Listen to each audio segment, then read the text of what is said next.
Salut à tous, c'est BizBiz. Alors aujourd'hui l'épisode 931 du Zap Image. On commence directement avec le match avancé de cette journée de Ligue 1. Donc c'était l'équipe du FC Nantes qui jouait à domicile contre l'équipe de l'AS Monaco et victoire des Monégasques 1-0 grâce à Ben Yedder qui a marqué beaucoup de buts avec son nouveau club cette année. Donc on en parlera avec une petite info juste après. Donc Monaco revient provisoirement à 2 points du podium. Donc ça va beaucoup mieux pour Monaco ces derniers matchs parce que sur leurs 5 dernières rencontres c'est quand même 4 victoires pour l'équipe de l'AS Monaco. N'oubliez pas qu'en début de saison ils avaient beaucoup de mal à gagner. Ils avaient pris un 3-0 chez eux contre l'équipe de l'Olympique Lyonnais. Ils enchaînaient que les défaites et depuis quelques temps, ça va beaucoup mieux. Actuellement, ils sont à 2 points du podium. Donc pourquoi pas viser une place qualificative pour une Coupe d'Europe la saison prochaine. Ensuite les gars, on revient sur Wissam Ben Yedder, actuellement meilleur buteur de la Ligue 1. Donc sur ses 9 premiers matchs avec l'équipe de Monaco, son nouveau club, c'est quand même 9 buts pour actuellement le meilleur buteur de la Ligue 1. Donc en ultra forme, le buteur français. Et pour finir avec Wissam Ben Yedder, donc il a une stat où il est vraiment énorme, c'est la précision. Donc 25 tirs depuis le début de saison, 17 tirs cadrés, 9 buts, ce qui est plutôt pas mal. Donc 68% de ses tirs sont cadrés. Donc c'est plutôt rare pour un attaquant, c'est toujours en dessous des 50% normalement les tirs cadrés. Et lui c'est plus de 68%. Donc c'est pour ça qu'il est ultra efficace, l'attaquant monégasque. Ensuite les gars, on va parler du FC Nantes, donc qui avait l'habitude de gagner beaucoup de matchs 1-0. Donc cette fois-ci ils ont perdu le match hier 1-0. Et sur leurs 2 derniers matchs, c'est quand même 2 défaites pour le FC Nantes contre l'équipe de Metz et l'équipe de l'AS Monaco hier qui était 14e. Bon là ils ont fait un bon haut classement grâce à leur victoire et surtout que les autres matchs de cette journée n'ont pas été joués. Donc coup de arrêt quand même pour les Canaries qui sont toujours actuellement 2e du classement. Et pour finir avec le FC Nantes a signé un contrat avec le festival de rock metal Hellfest. Ce nouveau sponsor s'affichera sur le maillot du FC Nantes lors de chaque match de Coupe de la Ligue cette saison. Donc voilà, s'il y a des Nantais qui me regardent. Donc cette saison en Coupe de la Ligue, vous aurez un maillot spécial avec ce sponsor Hellfest en plein milieu du maillot. Ensuite les gars, on quitte la France, direction l'Angleterre. On va parler du carton de la soirée hier. Donc j'en suis sûr, vous en avez tous entendu parler de ce score énorme de l'équipe de Leicester du côté de Southampton. 9-0 pour l'équipe de Leicester, incroyable. Ce score à 9 buts pris à domicile par l'équipe de Southampton. Ça a dû être très compliqué la soirée et la nuit pour les fans et pour les joueurs de cette équipe. Donc on peut voir tous les buteurs. Donc déjà un triplé de Perez et aussi un triplé de Jamie Vardy. Donc on continue avec pas mal d'infos sur l'équipe de Leicester. Donc Leicester réalise la plus grosse victoire d'une équipe à l'extérieur dans l'histoire de la Premier League, 9-0. Jamais une équipe dans l'histoire de la Premier League a marqué autant de buts à l'extérieur et c'est la première fois que ça arrive. Je me souviens en France, c'était arrivé il y a quelques années avec l'équipe du PSG qui s'est imposé 9-0 du côté de l'équipe de Troyes. Ensuite on continue avec eux, donc Leicester réalise le record de la plus grosse victoire à l'extérieur en Premier League et égale le record du plus gros succès de Manchester United. Donc ce record était détenu par l'équipe de Manchester United depuis 15 ans, donc il n'y avait qu'eux qui avaient marqué autant de buts dans une rencontre. 9-0 ils avaient gagné contre Ipswich, donc c'était le 4 mars 1995, donc il y a pas mal d'années. Donc cette année ça a failli être égalé, on peut dire, vu que Manchester City s'est imposé 8-0 contre l'équipe de Watford et il manquait un but.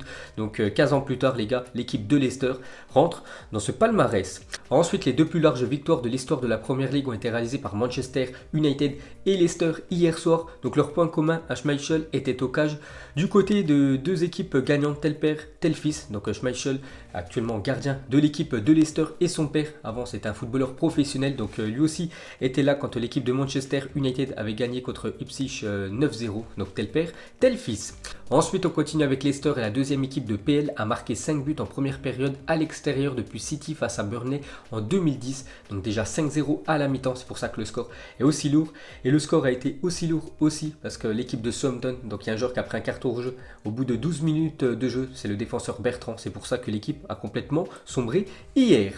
Ensuite, Jamie Vardy et Ayoze Perez, 2 coéquipiers qui marquent un triplé dans le même match. C'est très rare, donc ce n'était arrivé qu'une seule fois dans l'histoire de la Premier League. Avant eux, c'était Pires et Penant pour Arsenal contre Southampton, une fois de plus. Donc ils sont habitués à se prendre des branlées. Donc c'était le 7 mai 2003, dans une autre rencontre de Premier League où 2 joueurs de la même équipe avaient inscrit un triplé. Ensuite, on revient sur Vardy, a marqué 19 buts en championnat sur l'année 2019. Seul Agüero fait mieux avec 20 buts. Donc depuis janvier en Première Ligue, c'est Agüero toujours le meilleur buteur avec 20 buts. Et Jamie Vardy est juste derrière avec son triplé hier. Donc 19 buts pour l'attaquant de Leicester. Et pour finir avec lui, donc il prend seul la tête du classement des meilleurs buteurs sur cette saison de Première Ligue avec 9 buts pour l'attaquant anglais.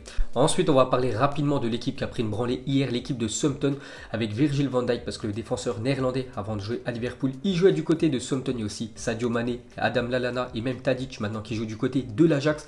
Donc en 2015-2016, 6e, 2016-2017, 8e, c'était plutôt pas mal comme résultat. Donc en 2017-2018, c'est le départ de Virgil van Dijk, c'était en janvier. Donc il est parti du club, ils étaient 11e, ils ont terminé 17e. Voilà, ils ont failli descendre en Championship et les années d'après, à chaque fois, ils jouent le maintien. C'est très compliqué depuis quelques temps pour l'équipe de Southampton. Et pour finir avec eux, donc après cette énorme défaite hier soir, donc leurs 2 prochains matchs, c'est contre actuellement l'une des meilleures équipes anglaises. 2 fois, ils vont se déplacer du côté de Manchester City, donc déjà dans quelques jours, ça sera mercredi en Coupe de la Ligue anglaise. Et le week-end prochain, ça sera une fois de plus du côté de City en championnat, en espérant qu'ils ne prennent pas autant de buts que hier soir. Ensuite officiel, Raheem Sterling a été élu joueur de la semaine en Ligue des Champions. On avait le choix entre lui et surtout Kylian Mbappé, ça allait se jouer entre les deux. Et du coup c'est Sterling qui a été élu meilleur joueur de cette semaine en Ligue des Champions. Il est quand même impliqué sur les 5 buts de l'équipe de Manchester City.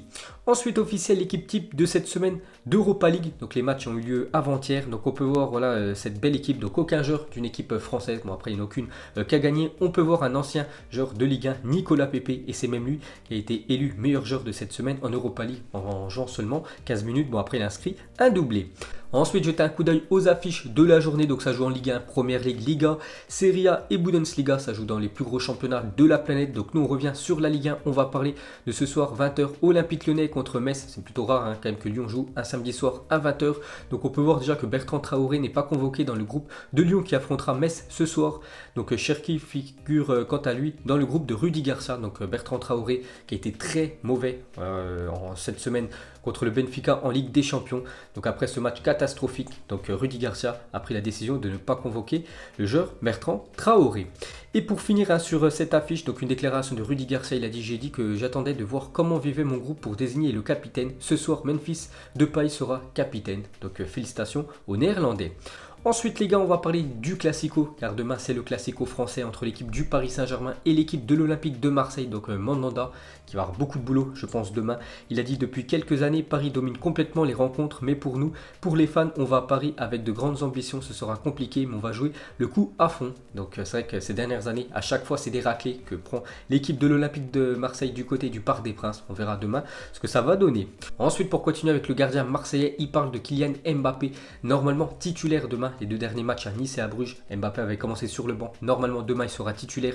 L'international français, il a dit: pour moi c'est le meilleur joueur du championnat de France et l'un des meilleurs du monde. Ça va être très difficile pour nous de le contrer. Je me souviens l'année dernière les gars, il avait commencé sur le banc du côté du stade Vélodrome. Je crois qu'il y avait 0-0 et dès son entrée, 3 minutes plus tard, il avait inscrit un but pour l'équipe du PSG. Donc bien sûr c'est l'un des meilleurs joueurs du championnat et ça va être très compliqué pour l'OM de le stopper demain.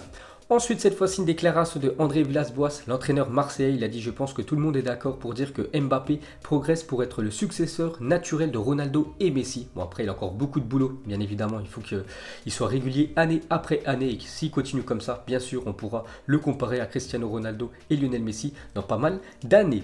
Ensuite, pour continuer avec le Classico français, donc 17 équipes différentes ont battu le Paris Saint-Germain en Ligue 1 depuis novembre 2011 en Ligue 1. Donc jamais l'équipe de l'Olympique de Marseille, depuis que le PSG s'est fait racheter par QSI, donc n'a réussi à battre, on peut dire, cette équipe du PSG, alors qu'en Ligue 1 il y a quand même 17 équipes différentes qui ont battu cette équipe du Paris Saint-Germain, dont voilà, le Stade Rennais 4 fois et l'Olympique Lyonnais aussi 4 fois. Donc je sais que ça va être compliqué pour Marseille, mais bien sûr tout est possible. Demain il va falloir sortir un énorme match pour les Marseillais. Et pour finir sur ce Classico français, donc il n'y a pas que l'affiche masculine, il y a aussi l'affiche féminine demain. Donc ça sera à 14h45, le Classico des filles, Marseille contre l'équipe du Paris Saint-Germain. Ensuite les gars, on va parler d'une vidéo qui fait le buzz en Espagne. La chaîne espagnole Movistar a diffusé la réaction de Lionel Messi lors du but égalisateur du Slavia Prague mercredi en Ligue des Champions. Donc il affirme que l'Argentin a lancé un regard noir pendant de longues secondes à son entraîneur Ernesto Valverde. Donc l'entraîneur, il y a beaucoup de supporters et de fans barcelonais qui n'en veulent plus de cet entraîneur avec ses choix, on peut dire, un peu bizarres. Donc on savait déjà que les fans n'appréciaient pas Valverde dû au manque de fond de jeu de son équipe alors qu'il dispose d'excellents joueurs. Les médias espagnols révèlent cette cette semaine que c'est désormais au tour des joueurs d'avoir beaucoup de mal avec les méthodes de leur coach. Ça va chauffer au Barça. Donc c'est vrai les gars, j'ai vu la vidéo sur Twitter et pendant une dizaine de secondes, Lionel Messi regarde vraiment d'un regard noir, on peut dire Valverde. Il le sait, l'entraîneur Valverde, que Lionel Messi le regarde, mais il ne veut pas retourner, on peut dire, ce regard pour affronter le regard de Lionel Messi. Donc la vidéo de la chaîne Movistar a déjà été vue plus de 700 000 fois sur Twitter. Donc voilà, on voit que ça ne se passe pas du tout bien entre Lionel Messi et Valverde à cause, on peut dire, de l'incompétence du coach barcelonais. Donc ça sent pas bon parce qu'on sait qu'il a beaucoup d'influence, Lionel Messi, et ça sent le départ s'il y a des mauvais résultats pour l'entraîneur Valverde. Et pour finir avec le Barça, on peut voir que d'après le journal Mundo Deportivo, il cherche le successeur de Luis Suarez en attaque parce que l'attaquant uruguayen commence à se faire vieux. Donc il penserait à Lautaro Martinez, l'attaquant de l'Inter. Ensuite, une déclaration de Andrés Iniesta, maintenant joueur du Vissel Kobe au Japon. Il a dit: je ne ressens aucune tristesse de ne pas avoir remporté un ballon d'or. Mon bonheur ne dépend d'aucun prix. Je préfère le respect et l'affection de tous. Donc toujours dans la simplicité, on peut dire Iniesta.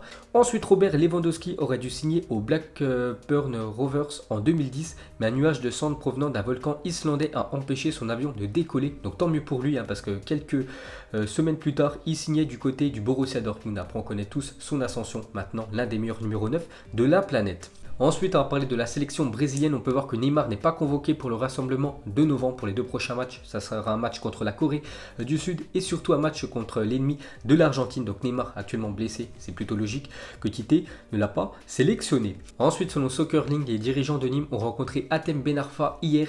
Le Français a visité les installations mais devra consentir à de grosses concessions financières. Donc on sait qu'actuellement il est sans club. Le dernier match qu'il a joué, c'était en mai dernier avec le Stade Rennais. Et depuis, il est libre de tout contrat. Et en fait, hier, il a visité les installations du côté de Nîmes, peut-être futur club, mais bien sûr il devra diviser peut-être par 2, par 3 son salaire qui touchait du côté du Stade Rennais. Ensuite les gars, regardez normalement le futur maillot de l'équipe de l'Allemagne pour l'Euro 2020, donc il aurait fuité, donc ça devrait être ça, le maillot de la Mannschaft pour l'Euro 2020. Ensuite, on va parler de Cristiano Ronaldo est laissé au repos ce week-end par Sarri. Le Portugais ne figure pas dans le groupe qui affrontera Lecce ce soir pour le championnat italien. Donc voilà, Ronaldo qui enchaîne les matchs avec le Portugal et la Juventus, que ce soit Ligue des Champions ou championnat. Donc pour cette rencontre contre Lecce, le promu, Ronaldo n'est pas de la partie. Ensuite, regardez la une journal AS. Aujourd'hui en Espagne, c'est marqué en titre Opération Retour par rapport à Kubo, Reguilón, Ceballos, Achraf et Odegaard. Tous ces joueurs qui appartiennent au Real Madrid sont prêtés un peu partout en Europe. Donc on peut voir que Opération Retour, c'est-à-dire que l'année prochaine, certainement, le futur entraîneur du Real Madrid ou l'entraîneur actuel Zinedine Zidane comptera sur ces joueurs. Ensuite, on va faire un petit bilan de la carrière de Kylian Mbappé en club à 20 ans, donc avec l'AS Monaco et l'équipe actuelle du PSG. Donc en Ligue des Champions, 28 matchs, 17 buts, 10 passes D, c'est quand même énorme. En Ligue 1, 102 matchs, 64 buts et 31 passes. En Coupe nationale, 25 matchs, 12 buts, 11 passes décisives, donc bilan quand même 150 matchs, 93 buts pour Kylian Mbappé et 52 passes décisives. C'est quand même monstrueux pour un joueur de 20 ans. Et pour finir avec lui, donc imaginez Kylian Mbappé à Liverpool avec Mané, Firmino et Salah. Donc vous mettrez en commentaire s'il serait titulaire Kylian Mbappé, s'il rejoindrait, on peut dire, un transfert vraiment improbable l'été prochain, l'équipe des Reds de Liverpool. Donc est-ce que Kylian Mbappé serait titulaire au front de l'attaque des Reds? Donc voilà les gars, la fin du Zap Image 931. Donc si ça vous a plu, un petit like et je vous ferai l'épisode 932 demain. Donc moi je vous laisse et je vous dis à la prochaine comme d'habitude. Ciao à tous.